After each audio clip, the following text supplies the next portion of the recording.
A reading from the Holy Gospel according to Mark, chapter 14, part 2. The arrest.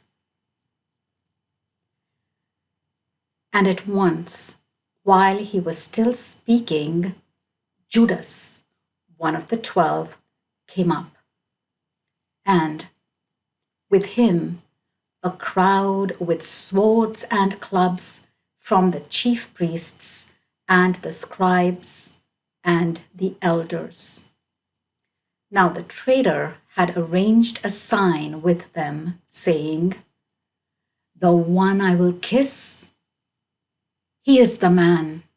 Take charge of him and lead him away securely." So when he came, he went up to Jesus at once and said, "Rabbi," and kissed him. The others laid hands on him and took charge of him. Then one of the bystanders drew his sword and struck out at the high priest's servant and cut off his ear. Then Jesus replied, saying, "Have you come out with swords and clubs to capture me, as though I were a bandit?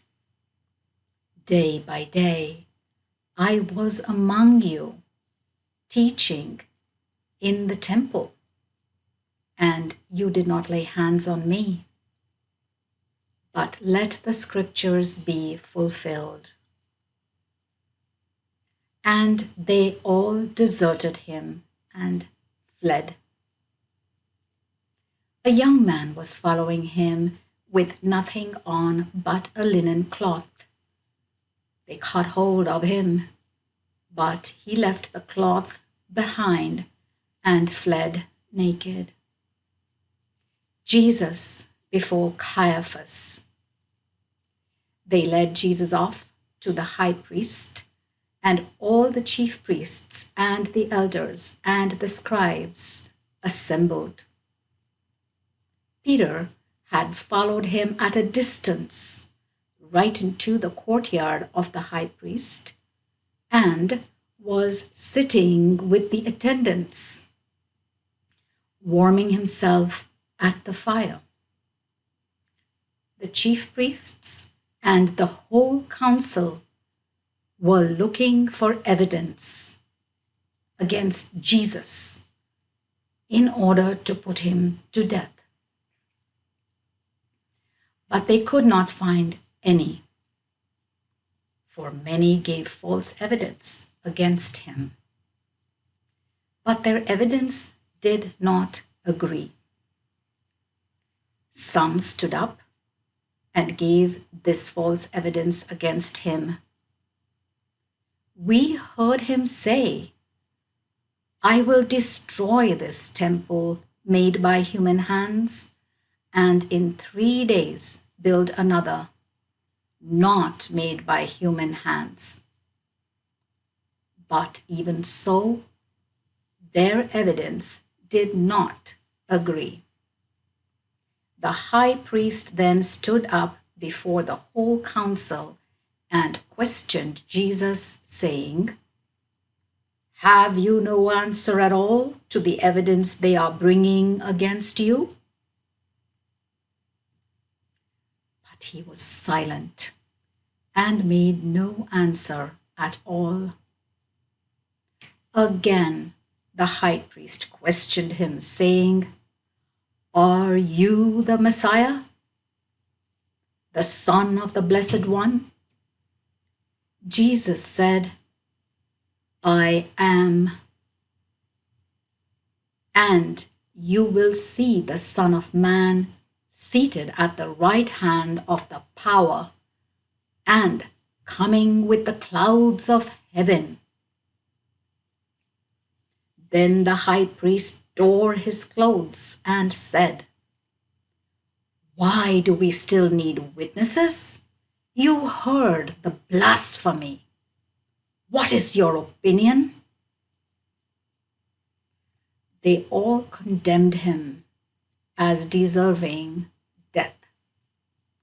Some of them started to spit at him, cover his face, buffet him, and say, "Prophesy!" And the attendants took him over, slapping him in the face. Peter's denials. While Peter was down below in the courtyard, one of the high priest's servant girls came up. She saw Peter warming himself there. She stared at him and said, "You were with Jesus, the man from Nazareth too." But he denied it, saying, "I do not know and do not understand what you are talking about." And he went out into the forecourt, and a cock crowed. And seeing him, the servant girl again started saying to the bystanders, "This man is one of them." But again, he denied it. A little later, the bystanders themselves said to Peter, "You certainly are one of them. You are a Galilean too." But he started cursing and swearing, "I do not know this man you are talking about." And at once the cock crowed for the second time, and Peter recalled how Jesus had said to him, "Before the cock crows twice, you will deny me 3 times." And he burst into tears. Jesus before Pilate. The word of the Lord.